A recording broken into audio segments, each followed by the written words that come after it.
কি হলো, গাড়ি থামালো কেন? ভাইয়া গাড়িতে তো তেল নেই। কি হয়েছে? গাড়িতে তো তেল নেই ভাইয়া। আচ্ছা তাহলে আমি একটা কাজ করি, আমি আমার মতো অফিসে চলে যাচ্ছি।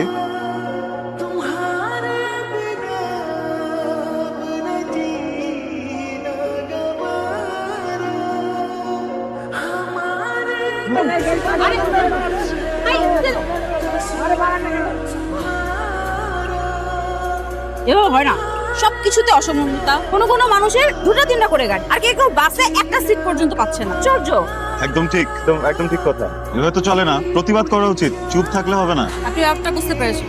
সমস্যা হলো সবাই বোঝেন। আমি গুলশান 2 দিকে যাচ্ছিলাম, আপনি কোন দিকে যাবেন? গুলশান দুই, আচ্ছা একটা কাজ করা যায়, আমরা একটা সিএনজি নেই, 50-50 শেয়ার। ওকে? সেটা যাবো। হ্যাঁ মানে আপনি 50% ভাড়া দেবেন, আমি 50% ভাড়া দেব।